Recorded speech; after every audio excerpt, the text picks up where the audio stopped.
Análise de concorrentes. Vamos falar disso de um jeito sério para que isso traga benefício para você. Depois da vinheta.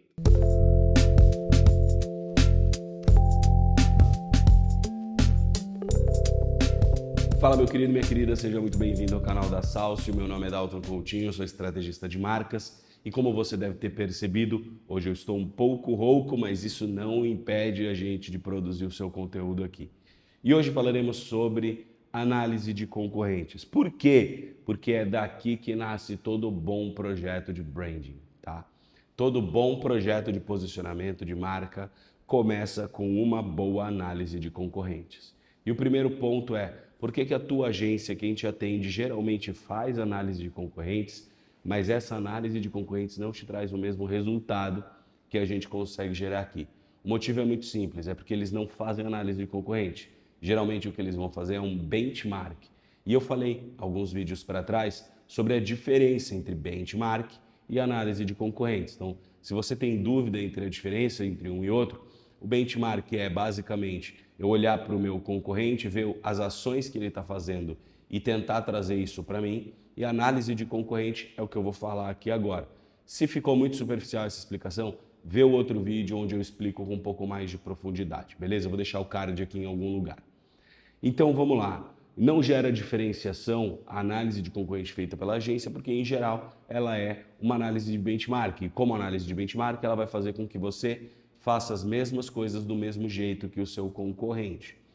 Então não vai funcionar. A análise de concorrente ela tem um objetivo muito claro, uma análise da promessa que a marca faz, não da entrega, não dos canais que ela usa, não das suas ações de marketing pontuais. A gente vai entender qual é a promessa que essa marca que concorre com a minha está querendo construir na mente do meu cliente, como que eles se comunicam com essa pessoa. O que eles passam de valor intangível para essa pessoa, qual que é a personalidade, quais são os atributos, os argumentos que ele leva para fazer com que a pessoa queira se relacionar a ele. E aí a primeira coisa que a gente precisa entender, né, uma outra coisa que a gente vai precisar entender também, é a diferença entre um concorrente direto e um concorrente indireto. Se eu vou analisar concorrentes, eu tenho que ter muita clareza com relação a essa diferença. O que é um concorrente direto? Um concorrente direto é um concorrente que faz a mesma coisa do que eu para o mesmo perfil de público do que eu. É a agência que briga com você pelo cliente que você perdeu um cliente semana passada, perdeu para aquela agência e ela ofereceu exatamente a mesma coisa que você, esse é um concorrente direto. Se você perdeu uma obra para um concorrente e ele faz o mesmo tipo de obra que você, por quase o mesmo preço, para o mesmo perfil de público, esse é um concorrente direto.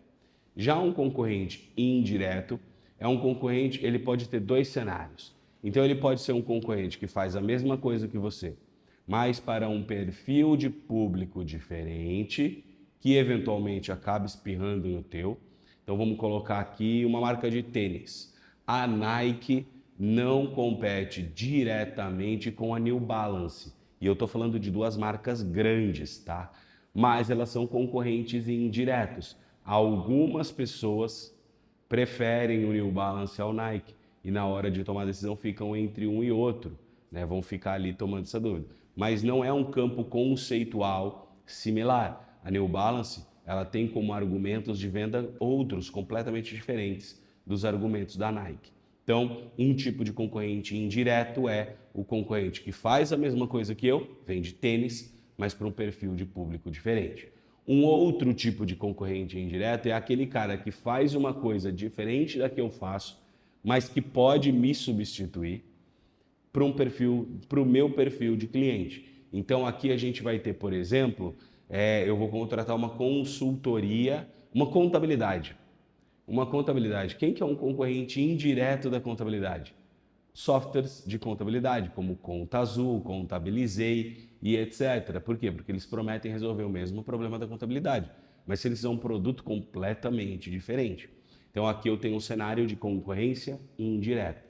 E eu preciso mapear todos esses concorrentes. Concorrentes diretos e concorrentes indiretos, com o mesmo produto que o meu para pessoas diferentes ou com um produto diferente para o mesmo perfil de público. Por quê? Porque aqui eu vou estar lidando com todas essas pessoas porque elas estarão no imaginário do meu cliente, do meu perfil de cliente ideal. Então, é isso que eu devo trabalhar numa análise de concorrente. E aí, o que eu vou mapear, né? Primeira coisa, então, entendi o que eu tenho que fazer, é uma análise de promessa, mapeei os meus concorrentes diretos, mapeei meus concorrentes indiretos nos dois caminhos, e agora, Daltro, o que eu faço? Agora você vai fazer uma coisa muito básica, mas muito enriquecedora. Você vai entrar no site de cada uma dessas marcas, pegar todos os textos. Você vai entrar nas mídias sociais de cada uma dessas marcas e pegar ali os últimos 6, 10 posts. Se for uma marca que posta com muita frequência, você vai pegar 10. Se posta com menos frequência, você vai pegar 6. Mas você vai pegar esse volume de conteúdo considerável aí para ter ele dentro do teu negócio. Você vai olhar no Glassdoor essas marcas. Por que você vai olhar no Glassdoor? Porque ali vai estar a visão interna do funcionário sobre as marcas. Você vai ver no Reclame Aqui. Se tiver LinkedIn, você vai olhar o LinkedIn. Qualquer canal de comunicação que esse cliente tenha deve ser analisado. Por quê? Porque aí, sim, cliente não, concorrente. Porque aí você vai ter uma clareza com relação a que atributos ele está buscando comunicar, como ele está fazendo isso. Você vai ter, numa coleta final, é um grande catado de frases e textos e tudo mais.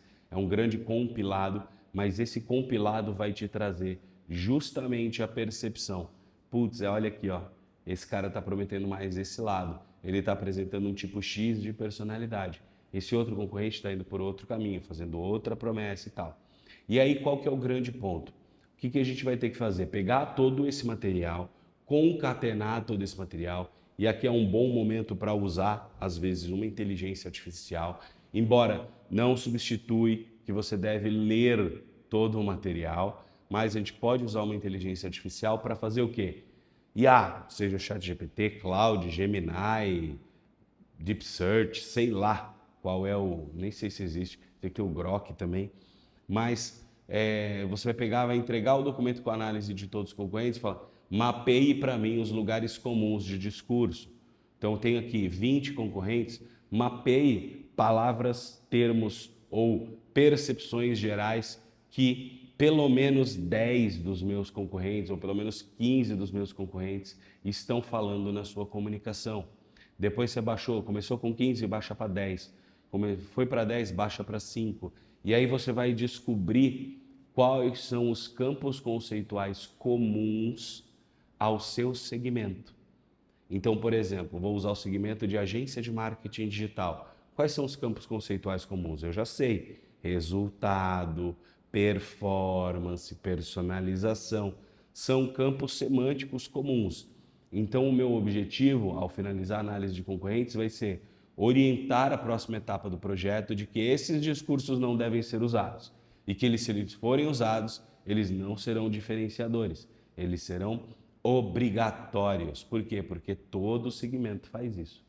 E aí eu vou ter lugares comuns, muito comuns, e eu vou ter algumas oportunidades que vão aparecer, e aí entra a sensibilidade do ser humano, porque a máquina, talvez ela entenda o número de ocorrências de uma determinada palavra, mas a máquina não vai entender aonde essa palavra está localizada, qual o destaque visual que está sendo dado para ela. Então vou colocar aqui um exemplo, não é um exemplo de projeto, mas uma agência de marketing está se comunicando e dentro dos seus atributos, dentro dos seus textos, ela fala muitas vezes a palavra acolhimento. Ótimo, sensacional. O que a IA vai te trazer quando você copiar e colar todos os textos com o mesmo peso? Que acolhimento é um discurso muito forte daquela marca. Só que se esse acolhimento, sempre que ele é falado, ele está numa letra de tamanho 8 e no meio de um monte de outras informações, isso não é uma coisa relevante dentro do posicionamento dessa marca. E é muito curioso, porque da última vez que eu fiz um vídeo falando sobre análise de concorrentes, a gente ainda não tinha IA para fazer isso, para nos ajudar a concatenar esse dado. Então isso não era nenhuma preocupação. Falar, mas agora sim, é uma preocupação, isso precisa ser dito. Por isso que o olhar humano no processo não é substituível. É preciso que você olhe para fazer essa análise de concorrente para entender entonação, foco, direcionamento de discurso, justamente para isso. E aí você vai pegar esse material todo e você vai separar, você vai ranquear. Isso daqui todo mundo fala, isso daqui muitos concorrentes falam, isso daqui poucos falam, e isso daqui está sendo falado, mas está sendo falado com muito pouca ênfase. Está sendo tratado de uma maneira muito tímida. E aí você tem algumas coisas, inclusive, que não vão ser faladas, que você não vai ter, e que você vai poder pegar o teu material interno e falar, putz, o meu discurso que eu quero usar, ele está aqui no muito falado, então eu não posso usar ele. Ele está aqui no moderadamente falado, também não posso usar ele. Ele está aqui no pouco falado, mas quem fala, toma conta, também não é o ideal. Ah, está aqui no timidez. As marcas falam, mas falam, está sempre pequenininho e tal.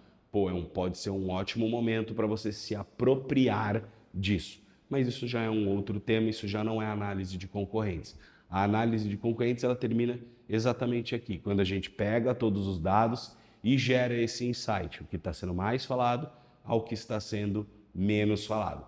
Isso vai trazer um insight muito importante para a sequência do projeto. Tanto que não existe projeto de branding bem feito sem uma análise minuciosa da comunicação dos concorrentes. Perfeito? Então vamos lá, se você gostou desse vídeo, vamos fazer o nosso ritual básico, vamos dar um crédito para o Dalton que está gravando aqui com a voz toda ferrada, então faça a gentileza, se inscreve no canal, curte o vídeo, ativa as notificações e comenta aqui embaixo se você já fez análise de concorrentes nesse nível de profundidade alguma vez na tua vida. Beleza?